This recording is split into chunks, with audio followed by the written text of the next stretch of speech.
Good evening to all.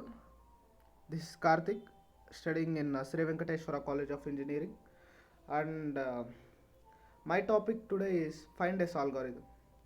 So, so before completion of this video, you will be able to know about what is find S algorithm, how does it works, advantages of find S algorithm, limitations of find S algorithm, applications of find S algorithm, and the implementation of find S algorithm.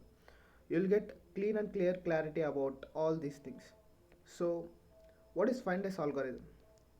Find S algorithm is a simple and effective machine learning algorithm used to construct more specific hypotheses from the set of training examples. It is a machine learning algorithm and it is used to construct more specific hypotheses from the set of training examples. It has been widely used in various fields including data mining, pattern recognition, and artificial intelligence. So it is widely used in data mining, pattern recognition, and artificial intelligence. In order to understand FindS algorithm, we need to have a basic idea of the following concepts as well: concept learning, general hypothesis, and specific hypothesis. If you have knowledge about all three things, you will be able to understand FindS algorithm in a good way. So, what is meant by concept learning? Most of the human learning is based on past instances and experiences. So generally human learn from his past instances and also his experiences. He get knowledge by those things. Like if he get experience, so he'll learn from that experiences. For example, we are able to identify any type of vehicle based on a certain set of features like make, model, etc. that are defined over a large set of features. These special features differentiate the set of cars, trucks, etc. from the larger set of vehicles. These features that define the set of cars, trucks are known as concepts. So these are known as concepts. Similar to this, machines can also learn from the concepts to identify whatever an object belongs to specific category or not. Any algorithm that supports concept learning requires the following: training data, target data, and actual data objects. So, what is meant by general hypothesis? The second thing, if you know about this, you'll be able to understand this FindS algorithm in a good way. Hypothesis in general is an explanation for something. It's an explanation for something. Hypothesis. The meaning of hypothesis is it's an explanation for something. The general hypothesis basically states the general relationship between the major variables. For example, a general hypothesis for ordering food would be I want a burger. So we represent general hypothesis by question mark. And what is meant by specific hypothesis? A specific hypothesis fills in all important details about the variables given in the general hypothesis. The more specific details into the example given above would be I want to a cheeseburger with a chicken pepperoni filling with a lot of lettuce. So we represent specific hypothesis by null symbol. So you understood about this general hypothesis and specific hypothesis, right? If you have any doubt, you can go back and watch the slide. How does it works?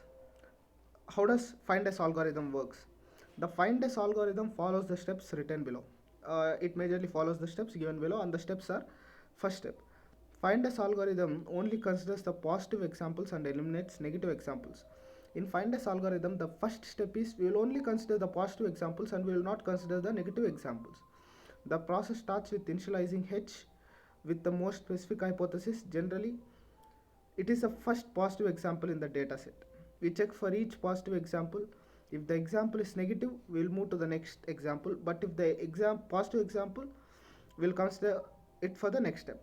We will not consider negative examples. We will only consider positive example. We will check if each attribute in the example is equal to the hypothesis value. We will check if the each attribute is equal to the hypothesis value or not. If the value matches, then no changes are made. If the value matches no, then no changes are made. If value doesn't match, then the value is changed to question mark. That means general hypothesis. We do this until we reach last positive example in the dataset. We'll will terminate the process until we reach the last dataset, last positive example in the dataset. You understood, right? How does it work? So you can go through this. This is a flowchart of FindS algorithm. Initialize H, identify a positive example, and the third thing is check for attributes, and the fourth one is attribute value is equal to hypothesis value. If it is a yes, check for again check for the attributes. If it is no, replace it with the question mark. That means general hypothesis. So you got some clarity about find S algorithm and how it works, right? So let us take an example to get some more clarity about find S algorithm. Let us consider a simple example with just two attributes, color and size. Suppose we have the following positive training examples: red small, red large, and blue small. To learn the concept of color and size, we will use find S algorithm as follows. Initialization. The most specific hypothesis S is initialized to set of all possible attribute value pairs. S is equals to color, size. Process positive examples. Process the positive examples. For the first positive example, red small, S is updated as follows. So you can go through all these steps to get more clarity about this find S algorithm. If you go through this, you will be able to understand what is find S algorithm, and this doesn't need much explanation. You will understand easily. So go through this, and this one is the output for the example. The final hypothesis S is the most specific hypothesis. We find the most specific hypothesis in the final step. So this one is the output. The hypothesis suggests that people prefer objects that are red and small. The most specific hypothesis is red and small. Okay. And there are four advantages of find S algorithm. The first one is simplicity. The algorithm is simple and easy to understand. It is very simple and very easy to understand, making it a good starting point for learning about machine learning and classification. And the second advantage of find S algorithm is efficiency. The algorithm is computationally efficient and can quickly learn from the large data sets. It's computationally efficient and can quickly learn from large data sets. Accuracy. Third one is accuracy. The algorithm produces a hypothesis that is guaranteed to be consistent with all the positive training examples, making it high accurate for the classification tasks. And the fourth one is incremental learning. The algorithm can be easily extended to support incremental learning, which means it can learn new concepts from the new data without forgetting previous learned concepts. These are the four advantages of find S algorithm, and there are three limitations also given here. The first limitation is there is no way to determine if the hypothesis is consistent throughout the data. That one is the first limitation. And the second limitation is inconsistent training sets can actually mislead the find S algorithm since it ignores the negative examples.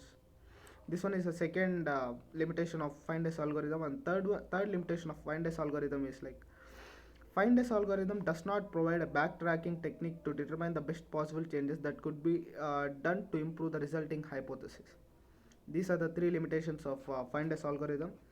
And why do we use in which fields we use this find S algorithm? The applications are given below. Text classification, to classify the text. Find S algorithm can be used to learn text classification models that can automatically categorize text documents based on their content. And second one is image recognition. So find S algorithm is mainly used in the image recognition. And third one is natural language processing. The algorithm can be used to learn models for natural language processing tasks such as sentiment analysis and part of speech tagging. And fourth one is medical diagnosis. The algorithm can be used to learn models for medical diagnosis such as predicting the presence of disease based on symptoms and the other patient informations. Fraud detection. The algorithm can be used to learn models for fraud detection in financial transactions such as credit card fraud detection. And these are the applications of find S algorithm. So implementation of find S algorithm is given. Implementation of find S algorithm is given here. So you can go through that to get some knowledge about find S algorithm, to get some more knowledge about how to implement find S algorithm. So this one is an example. So this one is a code for find S algorithm. You can go through this. Thank you. And this is completely about find S algorithm. I hope you got some good knowledge about find S algorithm. Thank you once again.